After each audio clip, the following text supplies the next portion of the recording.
Men PUBG'dan ketdim. Da, noto'g'ri eshitmadinglar. Qolaversa, videodagi preview ham shu haqida edi. Kelinglar hammasini bir chetkadan tushuntirishga harakat qilaman. Menimcha, hozir hayolingizga bu prank yoki hozirgi paytda modaga aylanib qolgan hype deb o'ylashinglar mumkin. Lekin bu menga qiziq emas, chunki men hozir hammasini bir chekkadan tushuntiraman. YouTube'da kontent qilayotganimga 2 yil bo'lgan bo'lsa, shu davr ichida juda ham ko'p hamkasb, o'rtoqlar, do'stlar orttirdim. Hammasi bilan aloqam zo'r, xudoga shukr. YouTube men uchun shunchaki video joylaydigan platforma emas, balki hobbiyim va o'zimni yaxshi ko'rib qiladigan ishimga aylandi. Va shuning orqasidan tirikchilik o'tkazishni boshladim. Haligacha esimda, bundan bir necha oy oldin 100 mingta bo'lsak, biz PUBG partnyor bo'lamiz ekan, 100 mingta bo'lsak, YouTube knopka olamiz ekan, voydat deb baqir-chaqir qilib, videolar qilib, hamma yoqda baqir-chaqir qilib yurganim. PUBG partnyor ham bo'ldik, 100 mingta ham bo'ldik, knopka ham keldi. Mashitdan boshlab, ammo lekin biroq degan joylar boshlanadi. Kelinglar, hozir buni ham yana ham batafsil tushuntiraman. PUBG Mobile qoidalariga ko'ra, influencer bo'lgan odam cheat config VPN reklama qilish mumkin emas, kazino reklama qilish mumkin emas, bookmakerskiy kontoralar reklama qilish mumkin emas. Ну, это само собой, естественно, men buni reklama qilmagan ham bo'lardim. Lekin degan joy bor. Akkaunt savdo reklama qilish mumkin emas, rent reklama qilish mumkin emas va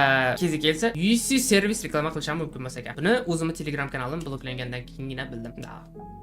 Ana endi savol tug'iladi. Content makerlar, ya'ni influencerlar PUBG oylik to'lamasa ularga tirikchilik qayerdan qiladi va qanaqa qilib qiladi degan savol tug'iladi. Qorni och olim ilm bilan shug'ullanmaydi deganlaridek, content maker ham pul topmasa, kontentiga e'tibori susayadi yoki kontent qilgisi kelmaydi yoki bo'lmasa o'ta ham bir musur kontent qiladigan bo'lib qoladi. Hop, YouTube bu tomoshabinlarning e'tiborini qozonish musobaqasi deb o'ylayman. Ya'ni qancha ko'p odam sizni ko'rsa, qancha ko'p odamni o'zingizga jalb qila olasiz, qancha ko'p odamni o'zingiz videoyingizda ushlab o'tirsangiz, oxirigacha bu shuncha ko'p prosmotr degani, shuncha ko'p reklama beruvchilarni sizga bo'lgan qiziqishi degani. Aynan hozir mana shu videoni tap etib ketishingiz mumkin yopib. Shunda YouTube buni qiziqarsiz yoki sifatsiz kontent deb hisoblaydi va shu holicha tashib qo'yadi, shu bo'yicha qoldiradi. Oddiy misol uchun, bunaqangi previewli videodan ko'ra, mana bunaqangi previewli video ko'proq prosmotr oladi, ko'proq odamlarni qiziqtira oladi.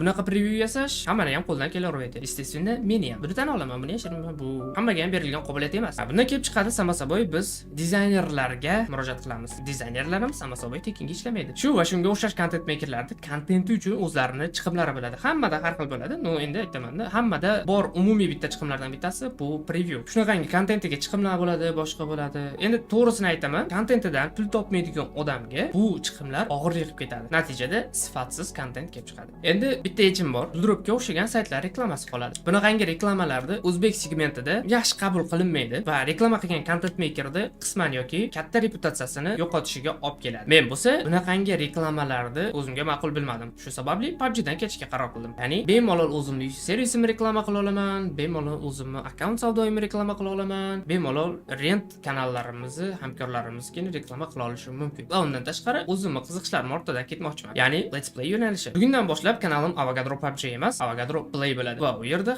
har xil trenddagi o'yinlarni o'ynab kontent qilmoqchiman. U bo'lishi mumkin Mobile Legends yoki CS2 yoki yangi chiqqan qanaqadir kooperativ do'stlaringiz bilan o'ynab vaqtni yaxshi chog' o'tkazadigan qiziqarli videolar, o'yinlar bo'lishi mumkin.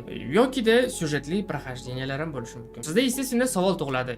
Biz sizni PUBG dan taniganmiz-ku. Biz siz PUBG orqali ko'rardik-ku. Endi nima bo'ladi deshinglar mumkin. O'tirmanglar. Bu yog'ini ham o'ylab qo'yganman. Men sizlar uchun PUBG videolar ham chiqaraman. Ya'ni bitta PUBG video, bitta Let's Play video, bitta PUBG video, bitta Let's Play video. Sizlarni tashab qayerga ham ketardim. Qanaqangi o'yinlar o'ynab video qilib chiqarishimni xohlardinglar? Обязательно kommentariyaga yozib qoldiringlar va shu o'yinlarni o'ynab video qilib chiqarishga harakat qilaman. Videoni oxirigacha ko'rganlar uchun kattakon rahmat. Joninglar sog' bo'lsin, o'zinglar ehtiyot qilinglar. Undan buyog'iga ham meni qo'llab-quvvatlashda davom etasizlar, podдержкада bo'lasizlar degan umiddaman. Aytgancha, mabodo kimgadir arzon, ishonchli va tezkor servis xizmat kerak bo'ladigan bo'lsa, Telegram kanalimizga o'tib bemalol o'zimizdan UC olasiz. Bildi begona qilmanglar. Siz shunchaki UC xarid qilibgina qolmasdan, balki bizni moliyaviy taraflama ham podдержка qilgan bo'lasiz. Rahmat.